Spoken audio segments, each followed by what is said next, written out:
Bienvenue tout le monde. Bon mercredi, ceux qui nous regardent en direct. Je m'appelle Thomas Bourgault, je suis animateur journaliste, notamment à la radio, télévision, sur le web aussi avec Jeunes Explos. Très content d'être l'animateur de la série web, également des webinaires pour une deuxième année.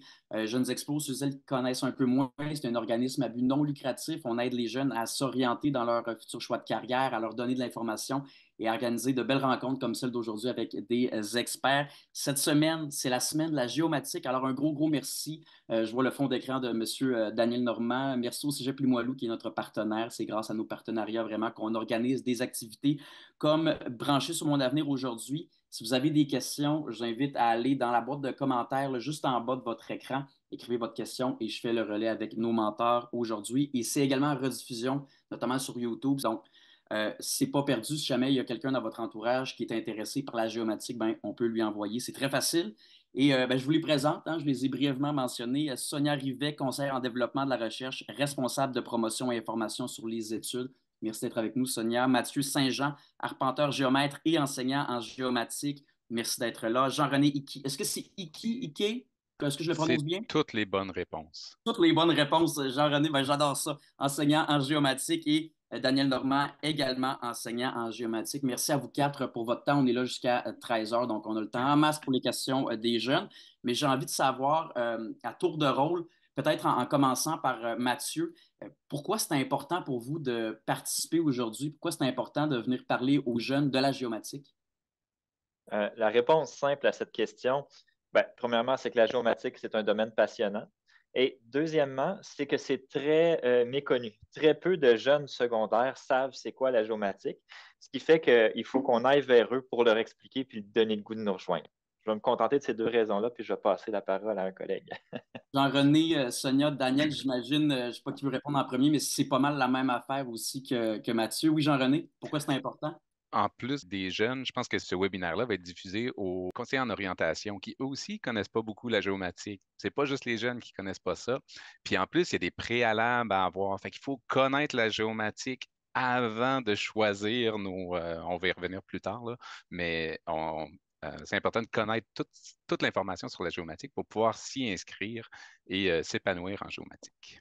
Exactement. Puis c'est vrai que c'est un métier, un domaine qui est moins connu. Moi, au secondaire, on n'en parlait jamais. Je ne savais même pas que ça existait avant l'année dernière, je pense, avant de parler à M. Daniel Normand de la géomatique, qui est un domaine très intéressant. Je veux savoir, Daniel, Sonia, pourquoi pour vous deux c'est important de participer aujourd'hui? Oui, ben moi, en fait, c'est pour vraiment faire connaître le domaine, hein. Tout le monde, dans le fond, utilise la géomatique au quotidien sans vraiment le savoir. Si on parle des récepteurs GPS dans nos téléphones, on utilise Google Maps pour créer des itinéraires. On utilise la Snap Map pour rejoindre nos amis.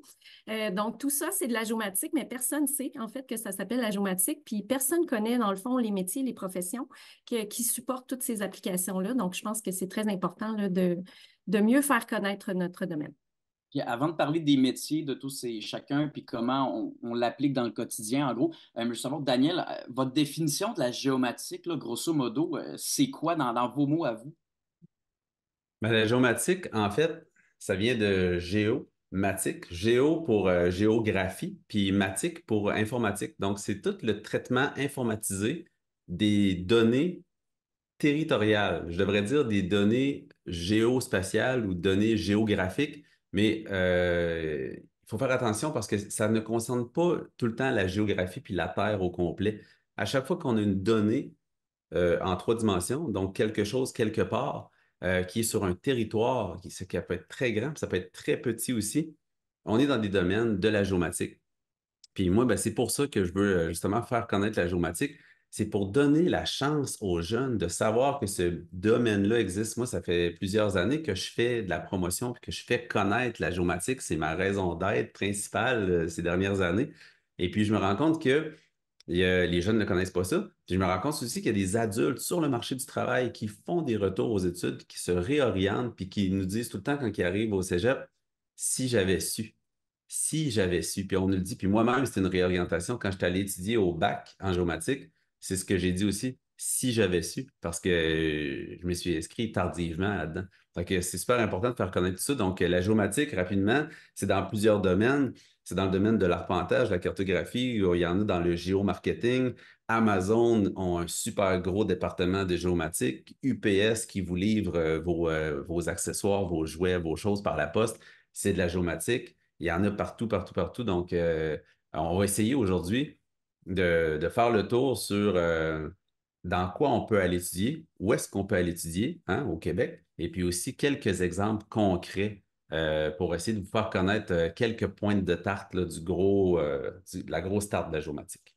Puis avant d'aller un peu plus loin là, dans le domaine puis de répondre aux questions des jeunes, je veux savoir à tour de rôle un peu, votre métier, c'est quoi dans vos mots? Qu'est-ce que vous faites? Puis comment ça s'applique aussi dans le quotidien? Peut-être Sonia Rivet, vous êtes conseillère en développement de la recherche et responsable de promotion et d'information sur les études.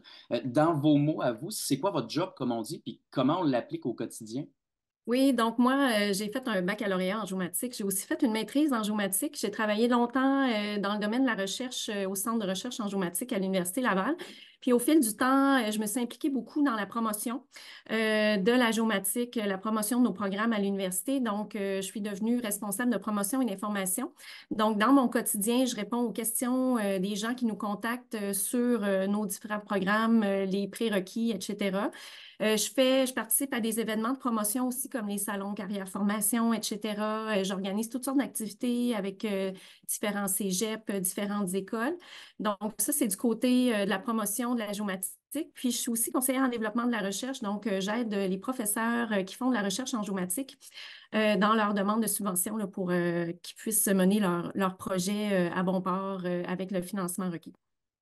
Et on peut l'appliquer dans le quotidien aussi. Je pense que vous me parliez avant le webinaire du 911, par exemple, de ce genre de domaine-là. Comment la géomatique a rapport là-dedans? Tu sais, on ne fait pas toujours le lien nécessairement, parce que c'est un domaine qu'on connaît peu encore, la géomatique, mais qui est un très beau domaine. Comment on l'applique là-dedans?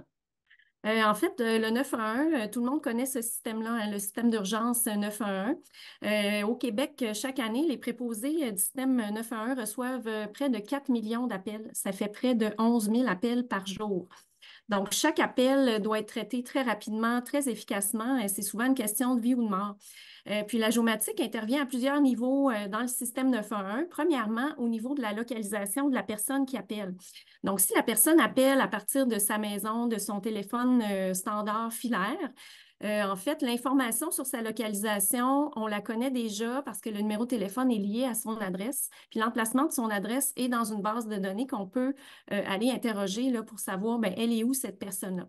Si la personne appelle avec son appareil cellulaire, son téléphone cellulaire, en fait, sa localisation va être un petit peu différente dans le sens où on va être capable d'utiliser le système de positionnement GPS qui est dans son téléphone ou bien une localisation par rapport à l'emplacement des tours cellulaires qui sont autour d'elle. Donc, premièrement, c'est ça au niveau de la localisation de la personne qui appelle. Deuxièmement, au niveau de de l'itinéraire, en fait, des services d'urgence qui vont se déplacer sur les lieux de l'incident. Donc, on parle des policiers, des pompiers, des ambulanciers. Donc, ces personnes-là ont besoin d'avoir accès à des données géospatiales à jour, qu'on parle de l'emplacement des routes, l'emplacement des entraves sur la route, l'emplacement des bâtiments, l'emplacement des adresses. Donc, c'est très, très, très important d'avoir l'information à jour. C'est crucial, en fait, pour que les équipes puissent se déplacer au niveau de l'incident. Donc, les professionnels de la géomatique vont travailler, dans le fond, à l'intégration de toutes sortes de données géospatiales provenant de différentes sources pour mettre à jour, dans le fond, les bases de données du système 911. Ils vont aussi mettre en place ce qu'on appelle des systèmes d'information géographique pour permettre un accès aux intervenants, un accès plus facile et rapide à l'information. Ils vont créer aussi des cartes, ils vont créer des analyses spatiales, donc des analyses dans l'espace pour la localisation des appelants, etc. Donc, nous, à l'université, on a plusieurs de nos finissants en géomatique qui ont fait des stages au ministère de la Sécurité publique ou qui travaillent maintenant pour le ministère de la Sécurité publique en lien avec le système 911. Donc, quand même, il y a un lien avec le 911, on vous l'expliquait très bien, mais c'est un emploi vital. Tu sais, c'est ironique qu'on dit on connaît un peu moins la géomatique que la médecine, par exemple, on pense qu'on connaît moins ça, mais c'est vraiment un peu partout. Mathieu Saint-Jean, vous êtes arpenteur géomètre et enseignant en géomatique. Dans vos mots, qu'est-ce que ça mange en hiver, ça, en gros, puis comment on l'applique là, dans le quotidien? OK, oui. Ben, bon, en effet, je suis enseignant au Collège antique à Montréal. Ça, je ne vous décrirai pas mon quotidien parce que je pense que tout le monde est assez habitué à voir un enseignant fonctionner. L'arpentage légal, être arpenteur géomètre, c'est quoi? Mais premièrement, mon champ d'expertise, c'est la topométrie. Donc, l'arpentage qu'on voit souvent les gens faire à l'extérieur avec la grosse machine qui ressemble à un gros Kodak, qui essentiellement, ça s'appelle une station totale, prend des distances et des angles. Donc, avec chaque mesure, on est capable de positionner un point sur un plan cartésien en coordonnées X, Y. On a aussi des GPS, des GPS de haute qualité qui vont positionner un point au centimètre près à la surface de la Terre. Donc, et des GPS, on parle plusieurs dizaines de milliers de dollars par GPS, contrairement aux petits GPS qui sont dans vos téléphones, que leur précision est de plusieurs mètres dans les faits. Donc, il y a une partie de mon travail qui se fait à l'extérieur. Pour ceux qui aiment le plein air, c'est fantastique. J'ai arpenté dans les forêts, sur les routes, dans les villes, dans les banlieues. On peut arpenter partout, en région éloignée ou en région urbaine. Donc, le but de l'arpentage, c'est on va chercher de l'information au terrain. Puis après, il y a une partie où est-ce qu'on va mettre ça en plan. Donc, on fait le plan pour qui ou pourquoi. Bien, on a différents types de clients quand on est arpenteur, géomètre. On va fournir des fois des plans de terrain, on va modéliser un terrain, on va vérifier l'altitude du terrain pour permettre aux ingénieurs ou aux architectes de prévoir la maison à construire. Après, on retourne au terrain encore pour guider les ouvriers durant leur construction. Donc, il faut leur dire où vont les différentes colonnes de soutènement pour les maisons, où mettre les fondations, ou quand c'est une route, les différentes altitudes et où va aller le pavage. Et puis, finalement, on fait souvent des plans à la fin tels que construits. Donc, on va sortir le plan de la construction une fois qu'elle est terminée. On dit arpentage géomètre, on va parler aussi beaucoup d'arpentage légal. Pourquoi arpentage légal? C'est parce qu'un de nos défis, en plus de l'arpentage technique puis du dessin de mise en plan, ça va être de positionner les limites de propriété autour là, des bâtiments qu'on mesure. Ça, les gens pensent qu'au gouvernement, ils ont les coordonnées GPS de chaque coin de propriété de partout au Québec. Ce n'est pas vrai. C'est un travail qui serait trop gigantesque. Le gouvernement n'a jamais voulu investir les fonds pour trouver la coordonnée de chaque coin de l'eau. Donc, quand vous engagez un arpentage géomètre qui vient vous montrer où est votre limite de propriété, c'est un peu un conseil juridique que l'arpenteur il fait. Il analyse tous les plans, il analyse les vieux plans, les nouveaux plans, les actes de vente passés, puis il va porter un jugement sur une opinion légale sur où est la limite de propriété. Donc, l'arpentage légal, pour moi, c'est ma passion. Et c'est très vaste parce que ça englobe du plein air. On travaille dehors à prendre des mesures avec des appareils technologiques. Il y a un petit côté un peu artistique parce qu'on fait des plans, on veut qu'ils soient beaux, qu'ils soient compréhensibles. Puis, il y a un côté un peu arpentage légal, donc il y a du droit. Fait que pour les gens qui sont des polyvalents, qui aiment faire plein de choses, l'arpentage légal, ça répond à plein de facettes de notre personnalité. Donc, c'est pas mal ma description de l'arpentage légal. Très bonne description. Jean-René, qui est enseignant géomatique. Bon, on se doute un peu, c'est quoi enseignant, on s'entend, on en a tous et toutes eu, mais dans vos mots, outre la définition théorique, c'est quoi le rôle d'un enseignant géomatique? Puis comment on peut appliquer la géomatique de façon concrète aussi dans le quotidien? Oui, ben, Mathieu a parlé de la géomatique, un peu la topographie, la topométrie, fait que le captage puis l'arpentage. Moi, j'enseigne à mon cégep la géomatique, le volet plus cartographie. Puis dans le volet cartographie, on touche à un autre panoplie de volets, autant la télédétection, fait que des images captées par des satellites, puis on traite ces images-là, on ressort de l'information. On fait aussi de la programmation. Puis, on utilise, Sonia en parler très brièvement, mais on utilise des systèmes d'information géographique. C'est l'outil principal des technologues en géomatique qui travaillent en cartographie, mais aussi dans plein d'autres domaines comme tel. Puis essentiellement, ce que c'est le système d'information géographique, c'est un logiciel qui permet de combiner, bon, une base de données à référence spatiale, un environnement cartographique. Donc, on peut représenter les données numériques d'une base de données. On est habitué à des données, des valeurs numériques, des valeurs, des mots, des textes, des caractéristiques. Mais là, on peut les placer sur le territoire, sur une carte. Puis en plus de ça, on a un volet d'analyse spatiale. Fait que c'est des outils de géotraitement qui nous permettent de prendre les données, les placer sur la carte, mais aussi interpréter des relations qui existent entre les différentes données. Puis ça, cet outil-là, c'est utilisé à peu près dans toutes les industries Puis tous les différents organismes qui peuvent être municipaux, gouvernementaux, des entreprises, ainsi de suite. Juste un exemple comme tel, ça pourrait être par exemple une municipalité qui cherche à déterminer des endroits où construire des parcs. Ben, on ne fait pas ça juste de façon aléatoire. Tu sais, on va faire une étude pour déterminer où sont les parcs, c'est quoi les endroits qui sont mal desservis. Ben, on va les placer dans nos bases de données, on va les représenter sur une carte, puis on va utiliser des outils de géomatique pour déterminer. On peut aussi les utiliser, encore une fois, un exemple pour une municipalité où est-ce que on a des problèmes de trafic. Ben, on peut regarder le flux de trafic dans une carte qui représente le réseau routier de l'ensemble et voir peut-être où le trafic se passe. Est-ce que c'est un problème de feu de circulation? On pourrait utiliser ces outils-là pour synchroniser les différents feux de circulation, déterminer un patron là, à suivre.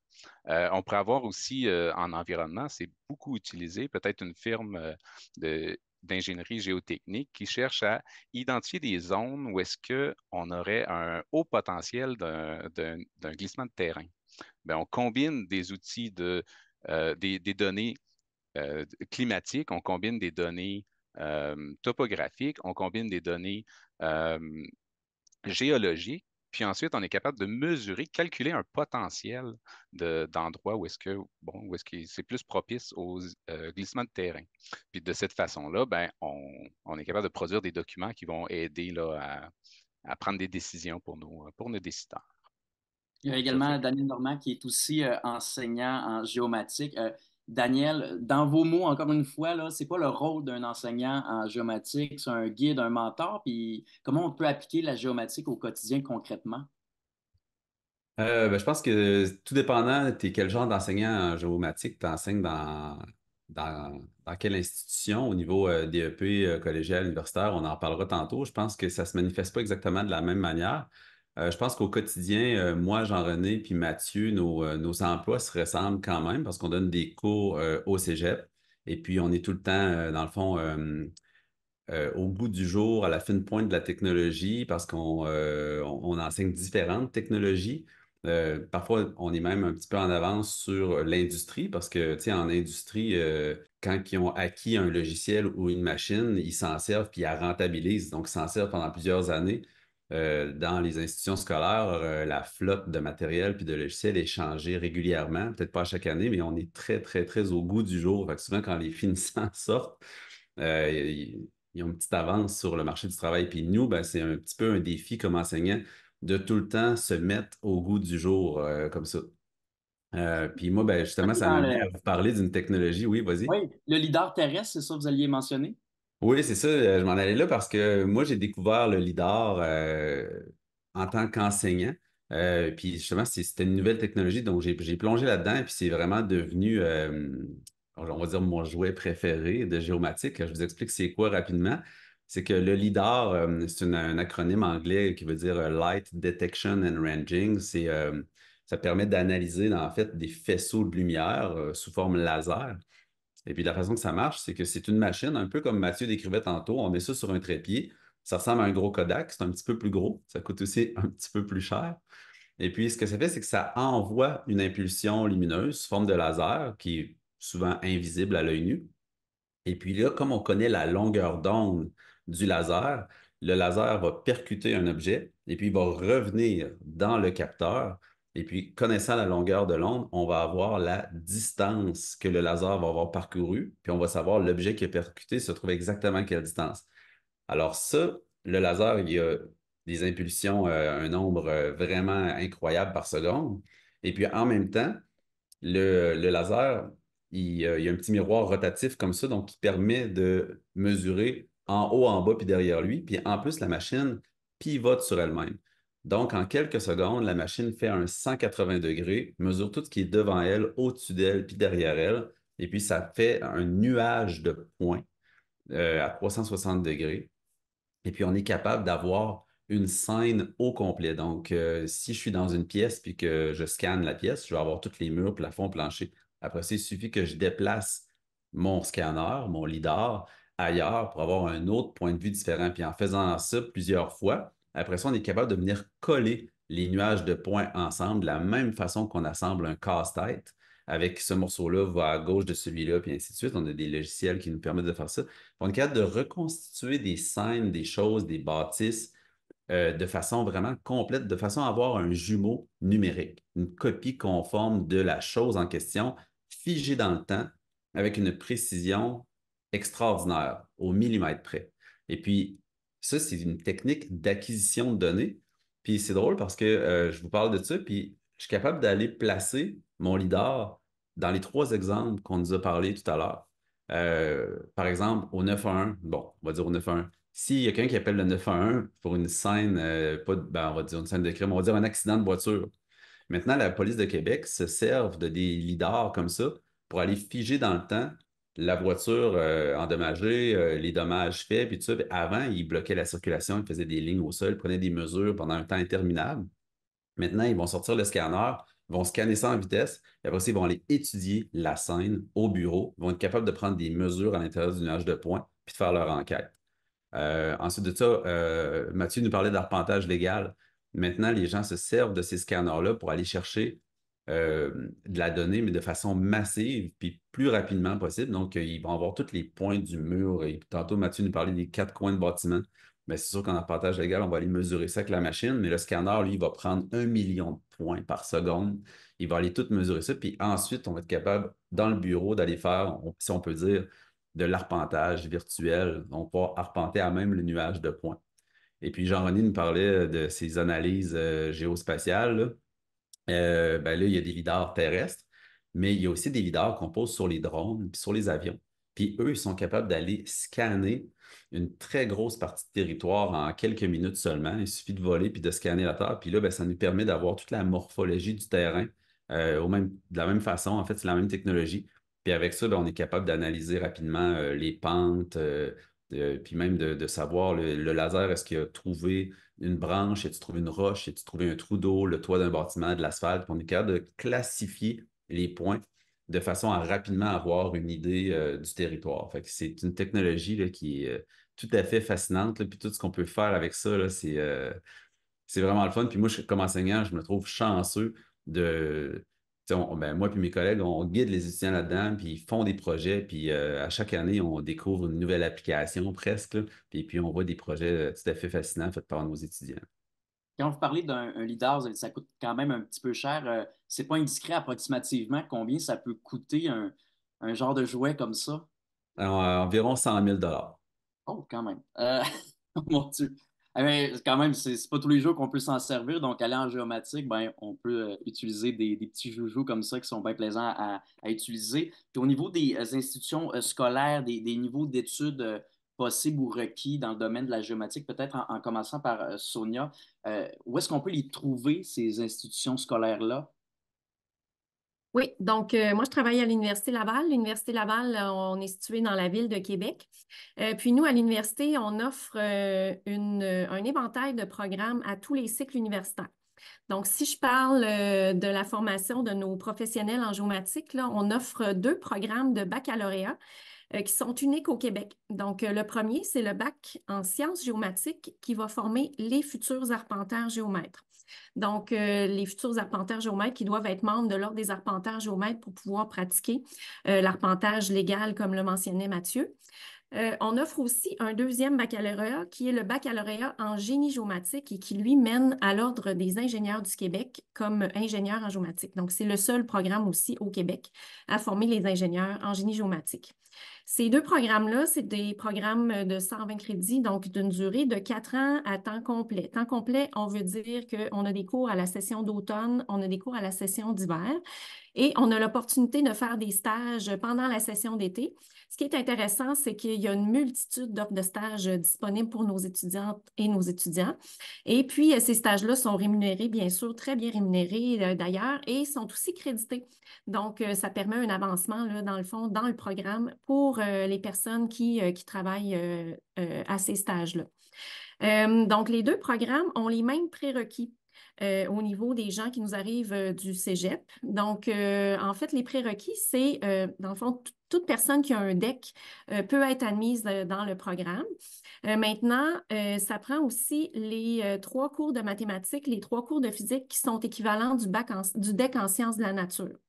Donc, la personne qui ne les a pas, dans le fond, ce qui va être possible pour elle, c'est qu'elle va pouvoir compléter ces préalables-là tout en commençant les premiers cours du programme. Donc, on appelle ça une scolarité préparatoire. Donc, c'est intéressant pour elle parce qu'elle commence en même temps qu'une cohorte d'étudiants.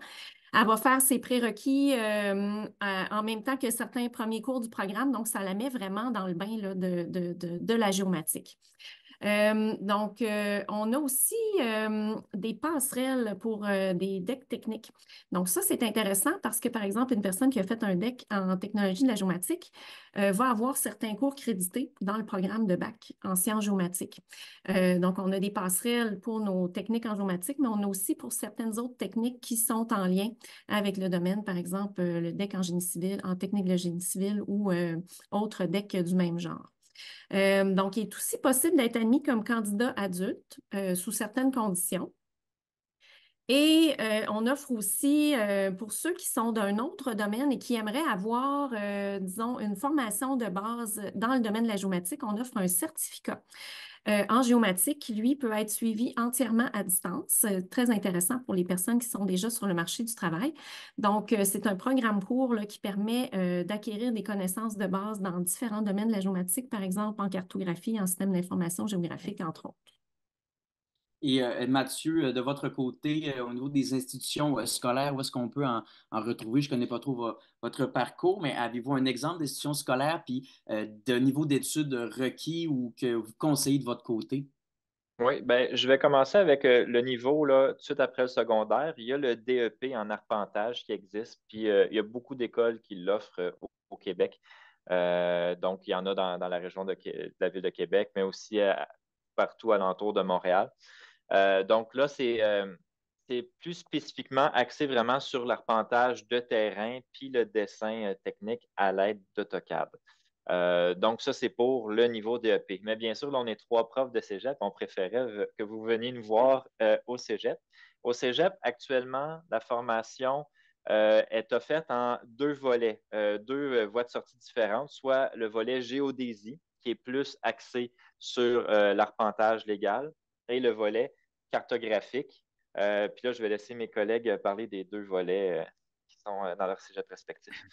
Donc, peut-être en commençant par Jean-René, vous, c'est quoi le volet et le cégep en question? C'est ça. Moi, j'enseigne au cégep de l'Outaouais. C'est un de 2 cégeps qui offre ma voie de sortie, qui est la voie de sortie cartographie. Puis nous, on a un préalable, c'est les SN, maths de 4 SN, donc puis maintenant aussi TS qu'on accepte. Puis dans le volet cartographique, on touche un petit peu à de l'arpentage, donc on fait des relevés sur le terrain, mais principalement, c'est du traitement de données géospatiales et des systèmes d'information géographique, le développement d'applications et puis des analyses spatiales. Un peu comme Daniel disait tout à l'heure, on a beaucoup de gens qui reviennent étudier la géomatique. Souvent pour aller chercher, ça peut être un changement de carrière, mais ça peut aussi être aller chercher des connaissances qui sont essentielles dans différents domaines. Donc, à l'université, après avoir complété une technique en géomatique, en cartographie, oui, on peut continuer en géomatique à l'université, mais on peut aussi se diversifier. Souvent, on a des gens en urbanisme qui reviennent en géomatique à la technique pour obtenir des connaissances des SIG, des des gens qui ont des baccalauréats ou des maîtrises en géographie. Et puis il y en a d'autres en biologie aussi. Fait que ça donne une idée là, qu'on a beaucoup de voies de sortie une fois qu'on termine la technique en cartographie. J'imagine que c'est la même chose pour Daniel Normand. Je vois l'arrière-plan de Cégep Limoilou, mais parlez-moi un peu de cette institution-ci puis des niveaux d'études qui sont soit à privilégier ou requis dans votre cas pour la géomatique.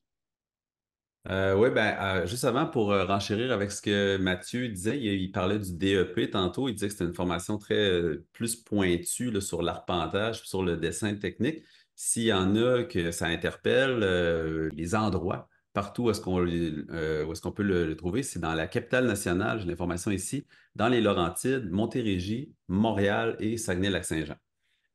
Comme Sonia disait, pour ce qui est de l'université, pour être ingénieur puis arpenteur géomètre, il y a un seul endroit, c'est à l'Université Laval. Et puis la technique en géomatique, ben, comme on l'a dit tantôt, il y avait des voies de sortie. Donc, il y a arpentage et géodésie à Huntsic, il y a cartographie à Outaouais, puis au Cégep Limoilou, au campus de Québec, on a les deux voies de sortie. Donc, cartographie qui est en fait information géospatiale et cartographie, puis l'autre, c'est arpentage et géodésie. Et puis, c'est les mêmes prérequis. Mais il y a quelque chose qui est à noter, par exemple, c'est que d'ici 2 ans, donc là, on va se situer, on est en 2024, donc, autour de 2026, là, la date exacte, je ne suis pas encore certain, mais le programme de géomatique va être revu et puis il va y avoir un nouveau programme de géomatique où est-ce qu'il n'y aura plus ces deux voies de sortie-là. Ça va être un seul programme de géomatique. Et puis, autre fait intéressant, c'est qu'il n'y aura plus les préalables, donc plus les TS puis les SN de la quatrième secondaire. La mise à jour en mathématiques sera faite de façon ponctuelle à même le programme de géomatique. Donc, on va vous apprendre vraiment l'essentiel de ce qu'il fallait avoir dans ces fameuses TS-là et ces SN-là. Donc, ça va ouvrir la porte beaucoup plus large pour ça. Et puis, vous allez avoir le choix d'aller dans 3 cégeps pour faire essentiellement le même programme, mais en tout cas, le programme de géomatique sans voie de sortie. Et c'est un domaine qui est très intéressant, qui est vaste aussi, au fait, pour la plupart des emplois différents. On a appris qu'on peut concrètement utiliser la géomatique dans plusieurs sphères aussi de la société, de la vie. J'aimerais savoir les débouchés possibles après les études, peu importe, peut-être en commençant par Sonia, c'est quoi les débouchés possibles selon vous, dans votre cas, dans votre expérience personnelle en géomatique? Oui, ben en fait, la géomatique, c'est un domaine qui est très, très vaste. Donc, il y a énormément de débouchés. Puis, présentement, je dirais qu'il y a un gros manque de main-d'œuvre à tous les niveaux dans la géomatique. Donc, les perspectives d'emploi sont excellentes, excellentes, excellentes. Là, le taux de placement est plus que 100%. Donc, nos finissants, nous, à l'université, là, ils ont plusieurs offres d'emploi sur la table, même avant de finir leurs études. Donc, c'est vraiment pas une question là, de difficulté de placement. Là, il y a des offres partout, partout. Donc, si on regarde du côté du bac en sciences géomatiques qui forme les arpenteurs géomètres, bien, en général, les arpenteurs géomètres, environ 50% de ces personnes-là vont travailler en pratique privée, donc dans des bureaux d'arpenteurs géomètres. Donc, souvent, on voit, par exemple, des camions ou des véhicules, là, un tel, arpenteur géomètre. Donc, dans des bureaux comme ça, là, 50% environ des arpenteurs géomètres, ils travaillent. Sinon, des gros employeurs d'arpenteurs géomètres, c'est les ministères à vocation territoriale.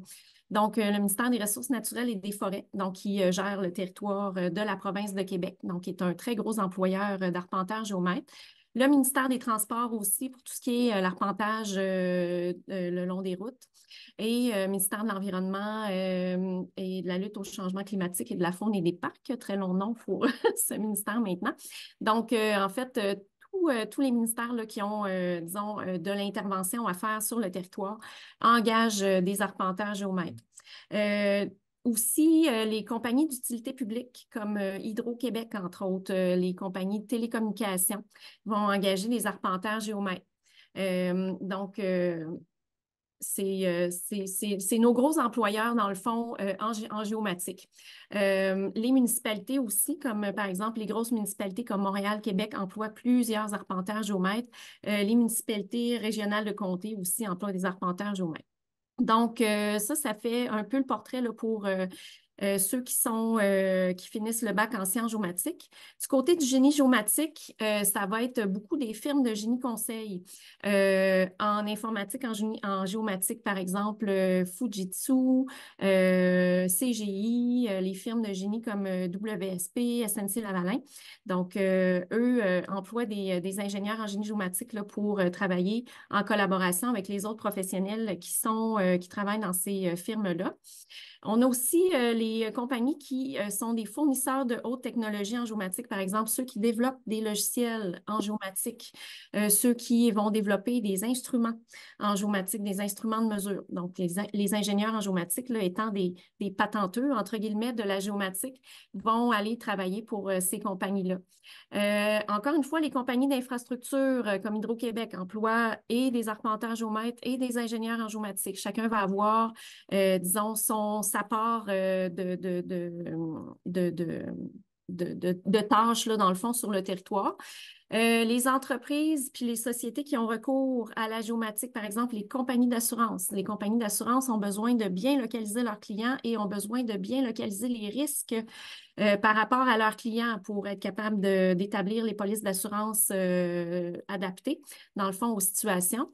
Il y a aussi des ministères provinciaux, fédéraux. Donc, j'ai mentionné le ministère de la Sécurité publique là, dans mon exemple du 911. Les grandes municipalités aussi, comme la Ville de Montréal, la Ville de Québec, emploient des ingénieurs en géomatique. Donc, les ingénieurs en géomatique, là, c'est vraiment des gens qui vont venir combiner toutes sortes de solutions là, pour répondre aux besoins de différents autres professionnels, dont des arpenteurs géomètres aussi. Là. Et Mathieu, si je vous pose la même question qu'à Sonia, c'est quoi les débouchés possibles quand on étudie en géomatique, quand on a un diplôme ou une formation professionnelle? Donc, lorsque vous avez un diplôme de niveau cégep, technologie de la géomatique, je vais essayer de vous le résumer en une ou deux phrases où est-ce que vous pouvez travailler.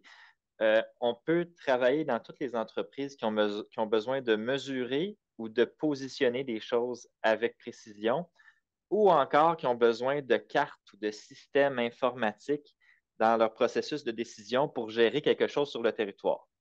Ça, c'est résumé à peu près en, on va dire, 2 ou 3 phrases. Ça veut dire où? Ben, ça veut dire presque partout. Maintenant, laissez-moi vous donner des exemples. Pour ce qui est de l'arpentage, on va dire travailler dehors avec un GPS, une station totale ou un lidar, bien, c'est sûr, il y a toutes les firmes d'arpentage géomètres, mais aussi tous le domaine de la construction, donc les firmes d'ingénierie pour aller mesurer les terrains puis positionner les éléments au sol, les municipalités, les grandes entreprises comme Hydro-Québec, Énergir, toutes ces choses-là. Donc, ça, c'est plus le domaine de l'arpentage. Si je saute du côté plus cartographie, système d'information géographique, bien là, les municipalités, encore là, Hydro-Québec, Énergir, parce que on gère un parc matériel qui est sur des grands territoires. Les dirigeants ont besoin de prendre des décisions en fonction des cartes qui leur sont fournies puis de l'analyse spatiale. Par exemple, Hydro-Québec, ils vont cartographier dans un logiciel tout leur réseau électrique. Mais si on a un nouveau fil à passer, un nouveau système de distribution, ils veulent trouver le chemin le plus court qui va occasionner le moins de problèmes pour apporter l'électricité d'une municipalité à l'autre. Alors là, ben, les montagnes, les villes vont avoir été modélisées en 3D dans un système d'information géographique, puis on va pouvoir interroger le logiciel pour trouver la route optimale. Donc, nos dirigeants ne veulent plus se passer de cet outil-là qu'est la géomatique pour optimiser le processus décisionnel. Tout ça, c'est des grands mots, mais pour dire que finalement, on peut travailler dans toutes sortes de domaines. Donc, c'était au niveau technique. Ce qui est intéressant au niveau technique, c'est que ça vous ouvre les portes autant de la cartographie, SIG, de l'informatique que de l'arpentage au terrain. Si vous faites le DEP, comme je l'ai dit, c'est plus de l'arpentage dehors avec la station totale, les GPS et du dessin technique. Donc, si vous faites le DEP, vous êtes un peu plus limité dans vos options. Ça vous ouvre plutôt les bureaux d'arpenteur géomètre pour le travail terrain, encore les bureaux d'ingénieurs pour le terrain aussi. Puis au niveau dessin technique, là, bien, vous pouvez aller faire du dessin sur AutoCAD pour toutes les entreprises là, qui en ont de besoin.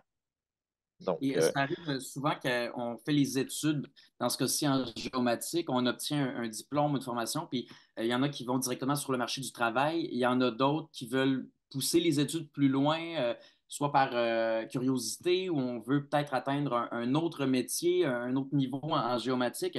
Sonia, si je vous demande à vous, c'est quoi les études possibles après l'obtention d'un diplôme en géomatique? En fait, pour ceux qui ont complété un programme de bac en géomatique, on offre à l'Université Laval 2 programmes de maîtrise.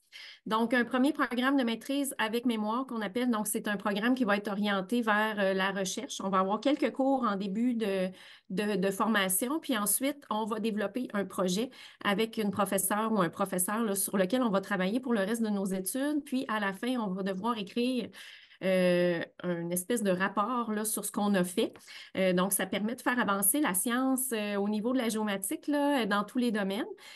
Puis, c'est un programme qui dure en général 2 à 3 ans. On a aussi une maîtrise de type appliqué là, qui va être surtout basée sur des cours. Donc, on va aller chercher plus de connaissances dans plusieurs domaines de la géomatique.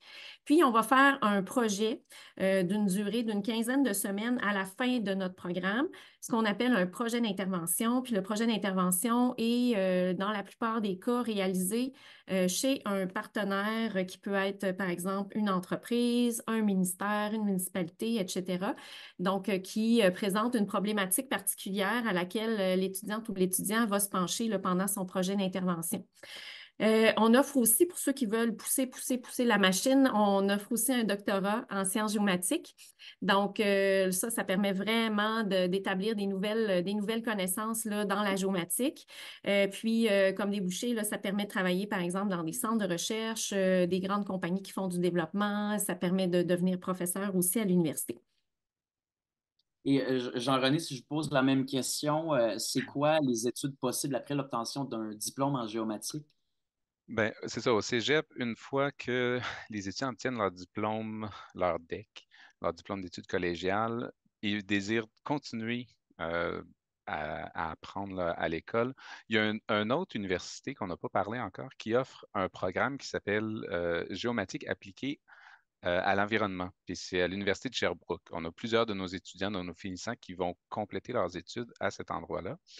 On a aussi plusieurs étudiants qui prennent leurs connaissances en géomatique et ils l'appliquent à d'autres domaines. Notamment, on a plusieurs étudiants qui poursuivent là, en informatique, développement de logiciels à l'université. C'est pas mal ça, Quand ce même qui se passe chez nous. c'est-à-dire des débouchés, on finit jamais d'apprendre finalement, mais même scolairement au niveau des diplômes, il y a d'autres avenues aussi, il y a d'autres options.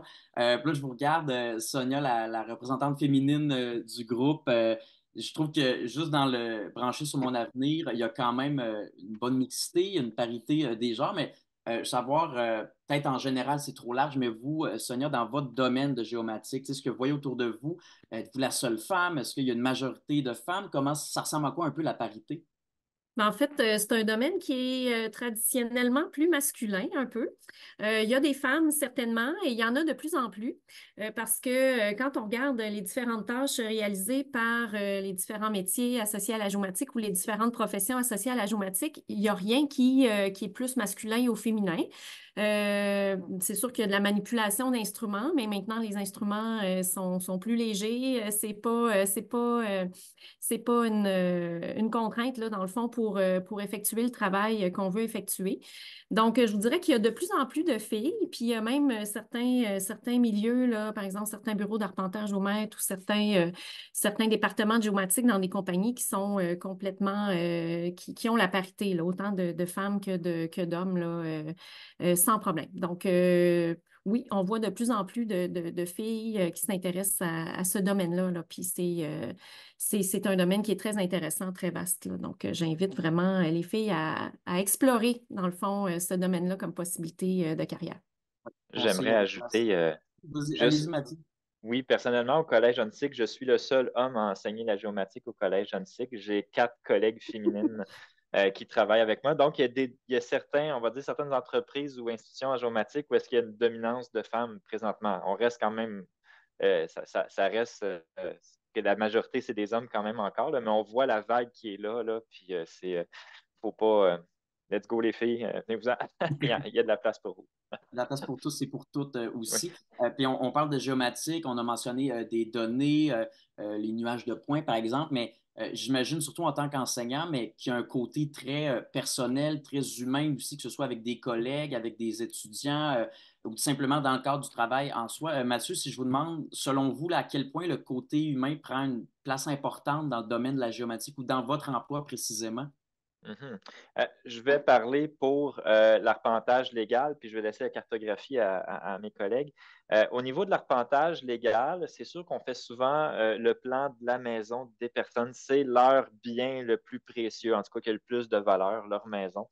Donc, on a à gérer, comment dire, des fois des conflits humains entre voisins aussi parce que, bon, la clôture n'est pas sur la limite de propriété, puis là, les voisins sont en guerre. Dans ce cas-là, c'est nous qui intervenons comme arpenteurs géomètres pour faire ce qu'on appelle un bornage. Donc, il y a du facteur humain dans notre travail au quotidien lorsqu'on est arpenteur géomètre, justement parce que c'est le bien qui est très précieux là, pour les gens, c'est leur propriété. Puis sinon, ben, c'est sûr qu'il faut travailler en collaboration aussi avec les notaires, beaucoup, comme arpenteurs, géomètres, avec les ingénieurs et les architectes. Donc, il faut rester ouvert à comprendre le métier de l'autre, puis à s'ajuster, à adapter notre langage en fonction. Un ingénieur, c'est très mathématique, un notaire, c'est du légal, puis nous, on fait un peu le pont entre les deux. Donc, c'est ça. Oui, je dirais qu'il faut être ouvert sur l'autre pour être arpenteur géomètre. Et si je demande à qui des trois autres veut répondre, peu importe, mais au niveau de la cartographie, à quel point le côté humain ou Jean-René peut prendre une place importante ou primordiale même? Oui, surtout pour le technologue en géomatique, c'est rare qu'on fait de la géomatique pour que ce soit la fin finale, là, tu sais. On collabore toujours, c'est toujours avec des équipes multidisciplinaires. Fait que ça peut être du monde qui n'ont aucune idée comment l'instrument marche. Eux, ils veulent juste avoir un graphique pour pouvoir interpréter le résultat. Fait qu'il faut justement, un peu comme Mathieu disait, être capable de communiquer avec des gens avec des niveaux de connaissances complètement différents de nous autres. C'est vraiment enrichissant de travailler en géomatique parce qu'on apprend plein de domaines. On n'est pas pris dans notre petit milieu de connaissances, là. On apprend sur d'autres sujets.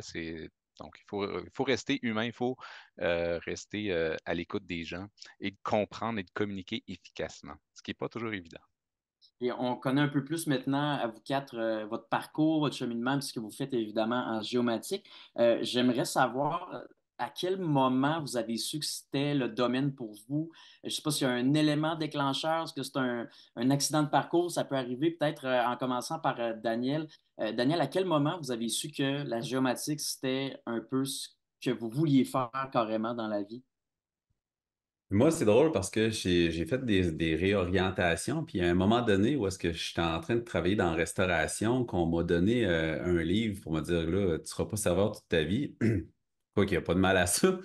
Mais je pense que, tu sais, on voulait trouver ma voie. J'ai reçu un livre en cadeau que je vous conseille. Ça s'appelle L'expérience de s'orienter à partir de soi, de Septembre Éditeur, spécialisé dans des ouvrages d'orientation.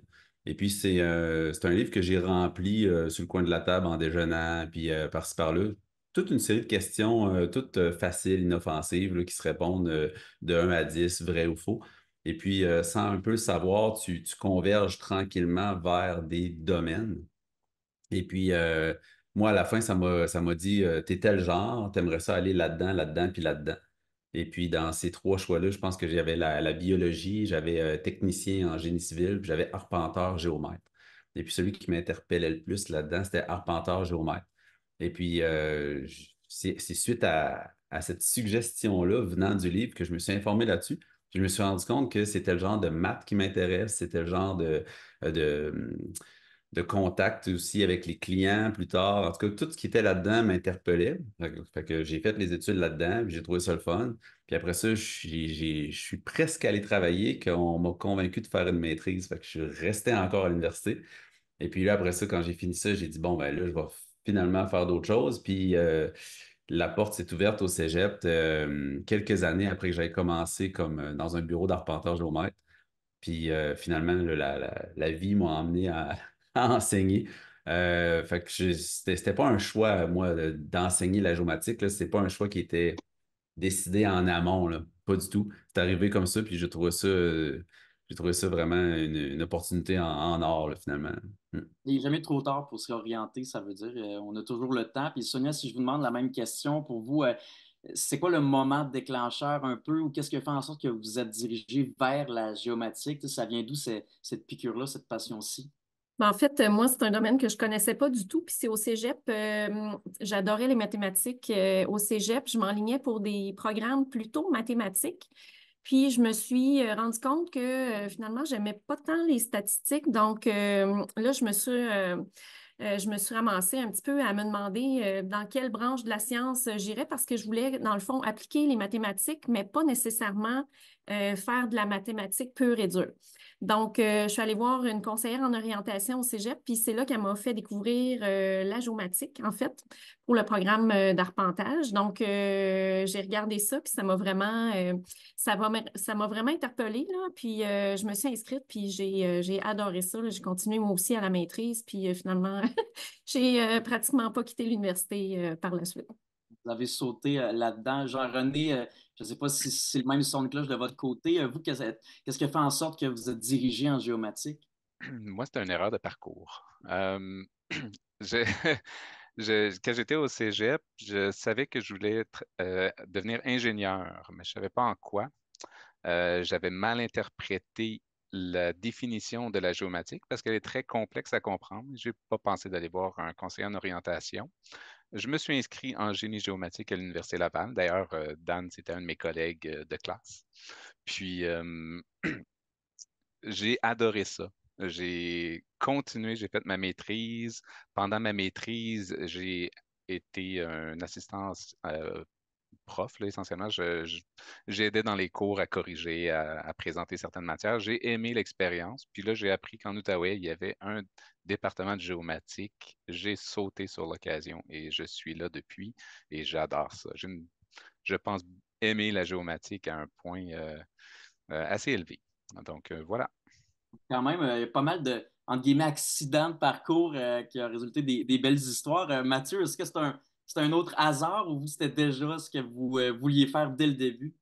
Non, c'est un hasard, moi aussi, parce que comme je disais, la géomatique est très peu connue quand on est jeune. Personnellement, j'ai fait un DEP en boulangerie.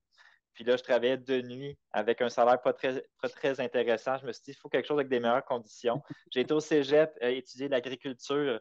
Puis là, après quelques années à ramasser des fraises dans les champs, je me suis dit, non, les conditions de travail ne sont pas géniales non plus. Et j'ai tombé sur le baccalauréat la géomatique appliquée à l'environnement à l'Université de Sherbrooke. Puis j'aimais beaucoup l'environnement, je voulais travailler dehors, j'aimais le plein air. Euh, donc, ça, je me disais, ça a l'air intéressant. Puis là, finalement, de fil en aiguille, j'ai fini par plutôt aller à l'Université Laval en sciences géomatiques pour devenir arpenteur géomètre. Puis pourquoi ça a été une super bonne idée pour moi? Bien, vraiment, les conditions de travail étaient vraiment excellentes par rapport à ce que j'avais vécu avant. Et deuxièmement, bien, c'est quelque chose pour quelqu'un comme moi qui aime un peu tout, qui englobe plusieurs facettes de ma personnalité. Fait que le travail extérieur, ça venait me rechercher au niveau du plein air. Il y avait des mathématiques qui venaient chercher mon côté scientifique. Il y avait du droit, mon côté un peu plus humain, gestion des rapports humains. Puis comme je le disais aussi, l'idée de faire des plans puis faire des cartes, un petit aspect esthétique. Fait qu'il y avait un côté artistique de moi qui était stimulé. Donc, c'est venu me chercher un peu on va dire, ma personnalité dans son intégralité. Puis là, j'ai été arpenteur géomètre pendant plusieurs années. Puis un peu le travail d'enseignant une année m'est un peu tombé de nulle part comme ça. Fait que j'ai fait le saut en enseignement. Puis comme j'aime beaucoup parler, ben là, ça va encore, ça va super bien. je, Euh, je parle devant ma classe plusieurs fois par jour. un ancien boulanger maintenant en géomatique. Puis là, la question s'adresse un peu à vous quatre, donc à qui veut répondre en premier. Selon vous, d'après vous, c'est quoi les qualités qu'un jeune ou une jeune doit essayer de développer pour être bien, pour être heureux ou heureuse dans le domaine de la géomatique? Parce qu'on n'a jamais fini d'apprendre, mais c'est quoi les qualités qu'on devrait essayer de pousser le plus possible en tant que jeune? Ben, moi, si je peux tenter une réponse, là.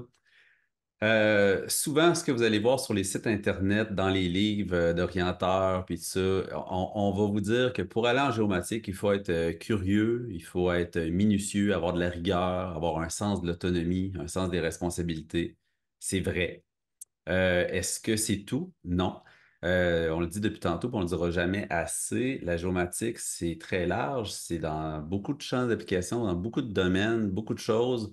J'aime ça faire le parallèle avec les qualités là, du RIASEC, là, réaliste, investigateur, artistique, social, entrepreneur et conventionnel. J'aime ça parler de ça parce que si vous faites des tests RIASEC pour savoir si vous êtes fait ou pas pour la géomatique, on va vous dire dans la littérature que pour être en géomatique, ça prend un profil RIC, donc réaliste, investigateur et conventionnel. Puis moi, j'ai fait le test, puis j'ai un profil SAE, puis j'ai demandé à mes collègues de faire aussi des tests en ligne qui sont un petit peu des tests vite vite, là. Je me suis rendu compte que, dans le fond, il y avait de tout en géomatique. Comme Mathieu, on l'entend parler, là, tu sais, c'est quelqu'un qui aime parler, tu sais, il est éloquent, il a un côté social, il nous disait qu'il y avait un côté artiste. D'ailleurs, pour être boulanger, là, faut aimer toucher à la matière, tout ça. C'est pas, ça ne met pas le RIC à l'avant-plan du tout, ça, là. Donc, laissez-vous pas intimider par ces résultats-là. Ça peut agir un petit peu comme boussole, mais je pense qu'il y en a pour tous les goûts en géomatique. Tantôt, on parlait de voie de sortie au niveau technique.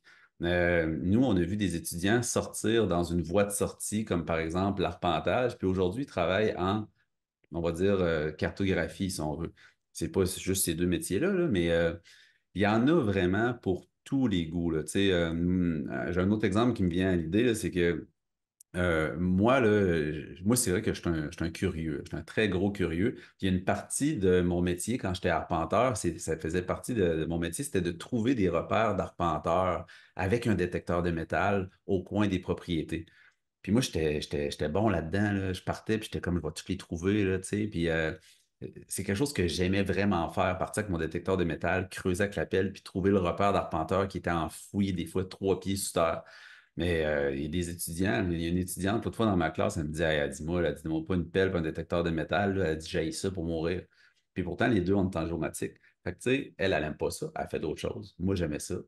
Fait qu'il y en a vraiment pour tous Des les goûts. profils différents finalement, puis il y a de la place pour tout le monde. Il reste quelques minutes, Mathieu, je pense, c'est vous qui avez un cours à 13 heures, donc on va quand même prendre le temps de terminer, mais pas vous mettre trop en retard. Moi, j'aimerais savoir, peut-être en commençant justement par Mathieu, puis après on pourra vous laisser aller si vous voulez. C'est quoi vos conseils pour les jeunes qui nous regardent en ce moment à brancher sur Mon Avenir avec Jeunes Explos, qui veulent soit aller en géomatique ou qui sont curieux d'en apprendre un peu plus? C'est quoi votre conseil pour ces jeunes? Mon conseil, ça serait de ne pas hésiter à aller faire une technique au niveau cégep, même si vous voulez à l'université, parce qu'il y a plein de gens qui veulent faire le pré-universitaire pour aller plus vite à l'université. Mais ce qui arrive quand vous faites un pré-universitaire, vous arrivez à l'université puis vous n'avez pas essayé quelque chose de nouveau, vous n'avez pas un métier. Fait que vous découvrez le métier que vous avez choisi à l'université. Fait que vous avez sauvé un an, mais vous découvrez 2 ans plus tard votre métier par rapport à ceux qui ont choisi la technique. Puis si vous faites une technique de 3 ans au cégep, ben, si jamais vous n'avez pas aimé ça, vous avez quand même un métier acquis avec un diplôme à l'appui, puis ça ne vous empêche pas de poursuivre à l'université dans un autre domaine. Comme ça, vous allez être polyvalent. Puis si jamais vous continuez en géomatique, bien souvent les universités, ils vous font des crédits de cours. Donc oui, ça vous a pris un an de plus au cégep, mais vous gagnez quand même un peu de temps dans vos études universitaires. Je ne dis pas que vous allez sauver un an, là, mais du moins, votre première session et la deuxième session va être beaucoup plus allégée. Donc, n'hésitez pas à essayer quelque chose au niveau cégep. C'était ça mon conseil. Le truc de Puis, pro. Oui, voilà, je vais allez-y. vous quitter parce que je vais aller à mon cours qui commence à Problème. 13 heures. Au revoir tout le monde. Mathieu Saint-Jean, Salut Mathieu. arpenteur géomètre et enseignant en géomatique. Merci beaucoup de votre présence, Mathieu. Peut-être Jean-René, vos conseils pour les jeunes qui nous regardent avec Jeunes Explos? J'ai l'impression que ça existe dans toutes les cégeps. Nous, au Cégep de l'Outaouais, on offre étudiants d'un jour. Donc, on invite les étudiants selon leur horaire, on les accommode de venir s'inscrire. Puis ce qu'ils font, c'est essentiellement, ils viennent passer une journée ou une demi-journée dans les locaux de géomatique. On leur explique plus en détail parce que là, on a parlé de géomatique, il y a plein de mots, il y a plein de vocabulaire, c'est pas facile à comprendre. Fait que là, les jeunes, ils viennent s'installer, ils rencontrent le département, ils peuvent assister à une période de classe pour voir c'est quoi l'environnement. Ils vont toucher à différents outils qu'on utilise dans géomatique, autant les stations totales, les capteurs LIDAR, et ainsi de suite. Donc, c'est vraiment intéressant. Habituellement, c'est à partir du site web du cégep en question, là. Donc, il y a 3 cégeps qui l'offrent, là. Je vous rappelle, le cégep de l'Outaouais, le cégep de Limoilou et le cégep d'Onsic. Ça vaut la peine. Et Sonia, vous, en terminant, vos conseils pour les jeunes qui nous regardent à brancher sur Mon Avenir? Ben moi, je dirais, n'hésitez pas à explorer, à poser des questions, les parents de vos amis, demandez-leur qu'est-ce qu'ils font dans la vie. Ça va vous amener toutes sortes de perspectives. Puis, nous, à l'université, on offre des journées portes ouvertes où on a des visites dans le domaine de la géomatique. Donc, dans ces visites-là, il y a les directeurs, directrices de programme là, qui expliquent qu'est-ce que c'est les professions d'arpenteur, géomètre, d'ingénieur en géomatique. On donne des informations sur les programmes. On a aussi des étudiants qui viennent faire un témoignage à savoir pourquoi ils ont choisi le domaine. Ils expliquent qu'est-ce qu'ils ont fait pendant leur stage. Ils expliquent comment ils vivent, dans le fond, les études en géomatique à l'Université Laval. Donc, c'est très intéressant là, pour les gens qui regardent un peu pour s'enligner vers ce domaine-là, là, pour aller voir, ben, qu'est-ce que c'est en réalité, puis pour poser des questions là, à des personnes qui sont présentement dans le programme. Donc, c'est très, très, très pertinent. Là. Je vous invite à profiter de toutes ces occasions-là. Daniel, le mot de la fin, brièvement, c'est quoi vos conseils pour les jeunes qui nous regardent aujourd'hui avec Jeunes Explos? Ben, si la géomatique, vous sentez que ça vous interpelle un petit peu, il y a de plus en plus de sites web, de vidéos, de matériel, on va dire, promotionnel de la géomatique. Faites des recherches, notamment sur le site de Jeune Explo. On est dans les secteurs vedettes, la technique en géomatique, les sites web respectifs des 3 collèges qui sont ici, puis de l'Université Laval. Ça en dit beaucoup sur ces domaines-là. Il y a aussi le DEP qu'on a abordé un petit peu, que vous pouvez aller voir. Mais allez voir sur Internet. L'information, là, avant, il n'y en avait pas beaucoup. Maintenant, il y en a vraiment beaucoup, beaucoup, beaucoup. Et puis, si vous nous trouvez, moi, Mathieu, Jean-René ou Sonia, ça va nous faire plaisir de vous répondre personnellement.